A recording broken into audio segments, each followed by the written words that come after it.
নমস্কার বন্ধুরা, রিনা রসু আপনাদের সবাইকে স্বাগত। আজকে আবার আপনাদের সামনে হাজির হলাম আরেকটা রেসিপি নিয়ে। খেজুর গুড়ের পায়েস। পায়েস প্রত্যেকেই রান্না করতে জানেন, এটা নতুন কোনো রান্না নয়। পায়েস আমরা সবসময়ই বানিয়ে থাকি, তবে শীতকালে যে খেজুর গুড়ের পায়েস, এর স্বাদই আলাদা। তাই এই পায়েসটা কিভাবে রান্না করি চলুন আমরা দেখে নিই।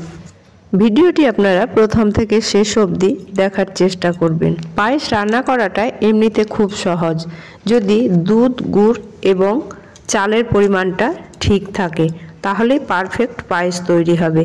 আবার কেউ যদি ভাবে অনেকটা পায়েস বানাবো, 1 লিটার দুধ নিয়ে তার মধ্যে 250 চাল দিয়ে দিলে সে পায়েস কিন্তু মোটেই ভালো হবে না। এখানে আমি প্যাকেটের দুধ নিয়েছি 1.25 লিটার। এই দুধটাকে গ্যাসে বসিয়ে দিয়েছি, এবারে জাল দিয়ে নেব। জাল দেওয়ার পরে একে 1.25 লিটারকে আমি 1 লিটার করব। আর এখানে নিয়েছি 100 গ্রাম গোবিন্দভোগ চাল। এটার মধ্যে আমি ঘি মাখিয়ে রেখে দেব। দুধ ফুটে ওঠার পরে যদি চালটা দিয়ে দেয়া হয়, তাহলে কিন্তু চালগুলো সেদ্ধ হয়ে যাবে, দুধটা পাতলা হয়েই থাকবে, তাহলে পায়েস ভালো হবে না।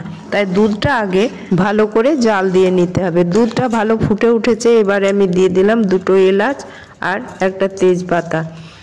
এবার এটাকে আমি নেড়ে দিচ্ছি, তারপরে আবার দুধটা ফুটতে থাকবে।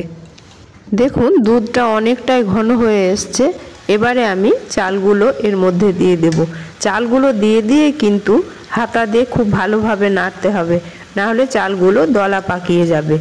দুধ আর চালটাকে খুব ভালোভাবে নেড়ে দিয়েছি। এবারে আমি এখানে নিয়েছি একটা খেজুর গুড়ের ঢেলা। গুড়টা আমি পুরো দেব না, যেটুকু আমার প্রয়োজন সেইটুকুই দেব, কারণ আমরা মিষ্টি একটু কম খাই।